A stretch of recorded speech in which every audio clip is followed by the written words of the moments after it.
Hi, welcome to International Recaps. The film begins with a scientist conducting an experiment in his laboratory. We noticed a large mouse in a cage, which looked unusual. As a consequence of a chemical reaction, a rat has undergone a transformation process. As the scene changes, the scientist is seen with his wife, Linda. The scientist and his wife talk about his job. We learn from this that Linda was a doctor and that she was furious with her husband. Because he is so preoccupied with his work, he forgets about Linda.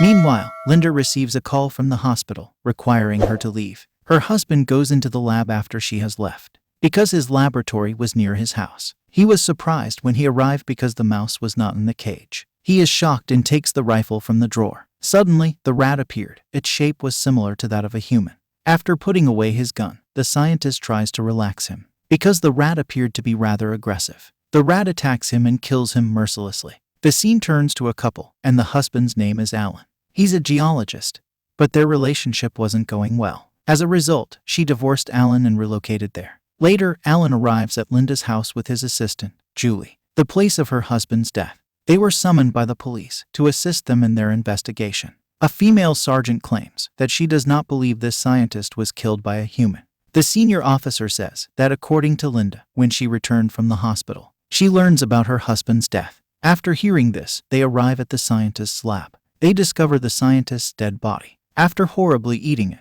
the rat has devastated his body. After seeing the dead body in such a pathetic condition, Julie gets very worried and walks out. When the senior officer saw the dead body in such a condition, he said, "I believe he was murdered by a bear or other wild animal." While hearing this, Alan declares that the bears are not entering the city, and wild cats don't like to live with humans. After taking the samples, I can make any suggestions. The senior officer questions Linda about what happened that night. Linda claims that I spent the entire night in the hospital. Linda was sneezing while speaking. As a result, the officer starts to suspect her. He believes Linda is hiding something from them. The senior officer informed Linda, "Alan wanted to take a sample of your clothing."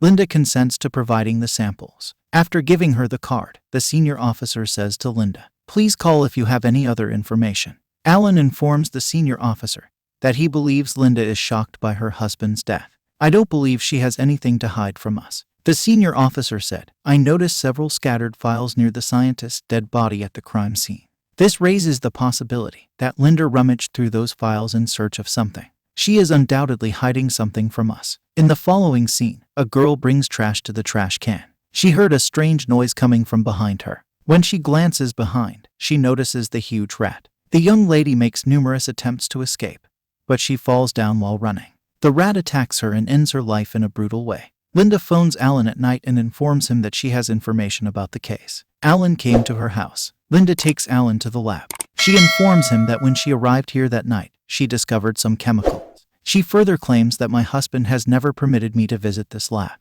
Alan claims that you should have told the officer about everything instead of me. Alan begins to investigate these chemicals later. In this place, he discovers the growth of harmonics, a radioactive material. Lynn said, "My husband used to experiment on rats and rabbits in this lab." Later, Alan takes photographs of the area, and Linda takes him into her home. Both begin to drink. Alan notices Linda's mother's picture. Alan asked Linda about her. Linda claims her mother was a cancer patient and passed away a long time ago. Linda says, "By all means, I'm willing to accompany you on this case, because I want to arrest my husband's killer as quickly as possible." She asks Alan about his wife. Alan says, "Now that we're divorced, we live separately from each other." When Alan arrived at the police station the next day, the officer said, "Last night, the girl was killed." The official claims that the girl was killed like the scientist. Alan informs them that he visited Linda's house. There, I learned that her husband experimented on rats in his laboratory. It's possible that the failure occurred as a result of a problem with the experiment. The rat might change into a creature. The rat might have ended the scientists and the girls' lives. The senior officer becomes ragged at Alan. "Why did you go to Linda's place without informing us?" "Because she's now in our circle of suspicion. It's probable she's behind it all." Alan said we should put the city under lockdown. We should therefore soon be able to catch that enormous animal, the giant rat. When the officer hears this, he says, "No, we can't put on lockdown. We don't know anything about that creature and don't have any evidence. People would be terrified, and there would be turmoil everywhere. People will be terrified of a huge rat roaming the streets." Later, Alan arrives at Linda's residence with his assistant, Julie. Alan enters the house. Linda was nowhere to be seen in the house. He calls Linda's number and discovers that she is not at home. She's left the house and gone somewhere else. Alan hears a disturbance from the upstairs room during this time. He tells Linda that something is at your house while she is on the phone. Alan enters the room after getting his weapon. The rat comes, knocking him down, and hurts Alan by rubbing his back with his long nails. Alan manages to get out of the room. He goes out from there with Julie right away. Both arrive at the hospital, and the officers begin their investigation into Alan. What happened to him, and how did he get hurt like this? Alan said, "A giant rat attacked me there. It was the size of a bear. I guess the rat considers that house his own. He comes there for that reason. Now we must check into how he was created and how he grew to be so enormous. How could he be ended?" The senior officer says, "We've got 24 hours, and we've got to capture him and have to end him." Later, he calls Alan and asks him to put all his time and effort into this case. Don't bother with anything else other than this job. Linda arrives at the hospital to meet him and ask about his health. Linda tells him that the rat might attack and kill me if I enter the house. After hearing this, Alan invites her to his home. On the other hand, a girl who visits a mechanic to get her car repaired. The mechanic was alone in his garage. He had to fix her car. The rat attacked and killed the mechanic while he was working on the car. The girl was in his cabin, so she had no idea what was going on outside. When she returns to her car after a while, her foot has been trapped. Meanwhile, she notices the rat eating the mechanic's dead body. The girl was terrified and ran for help. The rat has caught her and is eating her legs. The girl hits him with the hammer. The rat starts eating her hands and, after a while, ends up eating the girl. The next day, Alan is called to the senior officer's office. He tells Alan that last night, the rat ate a mechanic and a girl. Alan claims that I've already suggested that the city be put on lockdown and that the public be informed about the rat. The officer claims that it is simple to say but difficult to carry out. The situation is now deteriorating. Our grip on the case is slipping. That is why we are sending this case to the FBI. The officer expresses gratitude for his help in this case. Alan was worried when he heard this, so he came to Linda. He tells her everything and tells her that the rat must be caught by us together. Later, they both start to think about the trap at Linda's house. Julie arrives at the same time and assists them in constructing the trap. The next day, the senior officer had dinner with his wife. Meanwhile, a waitress is going to throw out the trash when she hears the rat's sound.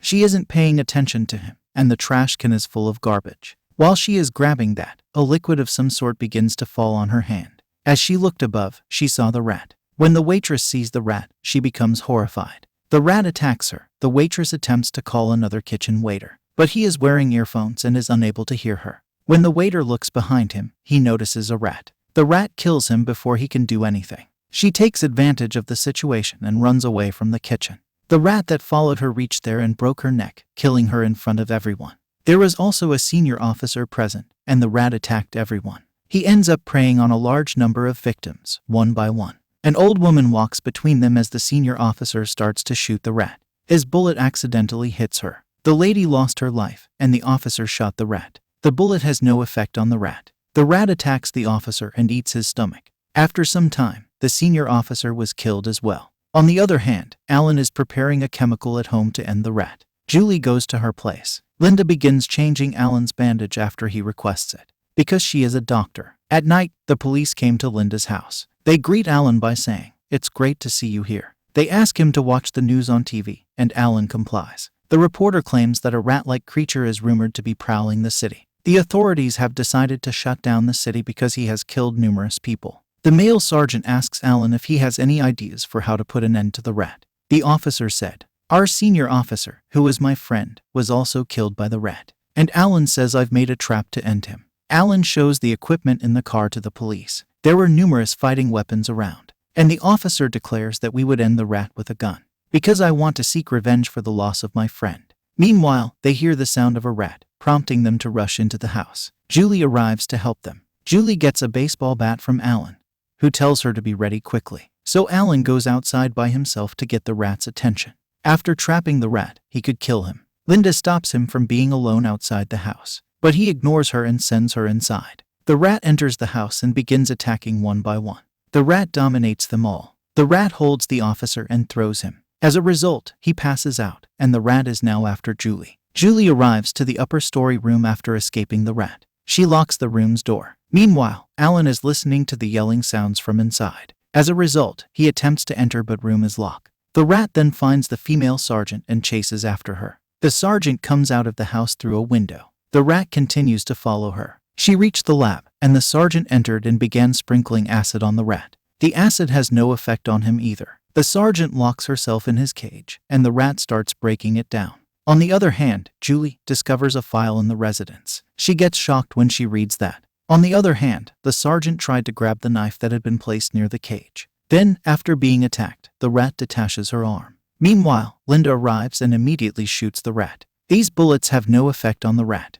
Linda immediately exits there. After receiving the file, Julie is going to Alan. Meanwhile, she notices the rat in the room, eating Sergeant's body. Julie exits the room and comes to Alan soon. She reveals that Linda had done an experiment on the rat, not her husband. She wanted to help her mother recover from her illness, but she tested this chemical on the rat, and as a result, the rat transformed into a creature. Linda overhears their talk, and Alan confronts her with the truth. Linda claims, "I've only done this as a result of my mother's treatment.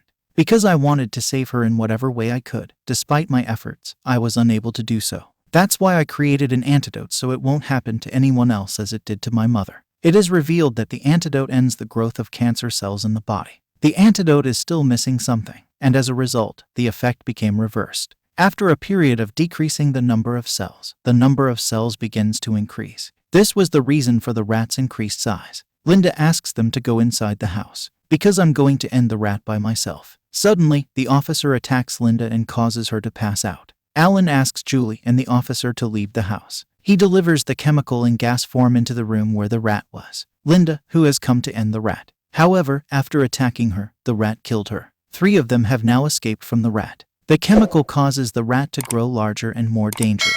After seeing that, they get scared and run away. Now that the rat is following Alan and Julie, the officer pulls out his gun and shoots him. A rat kills and eats the officer. The rat now pursues Julie and knocks her down. Suddenly, the rat begins to writhe in pain. Alan came up to Julie and informed her that the rat's cells had grown because of the chemical. As a result, the rat will get larger. The rat grew larger. As a result of the increased number of cells, the rat exploded and died. The rat's blood splatters all over them, and they feel everything is great and normal. However, as they were returning home, they began to hear the sounds of gigantic rats. This movie ends here. Make sure to subscribe and turn on notifications so you can watch more videos like this.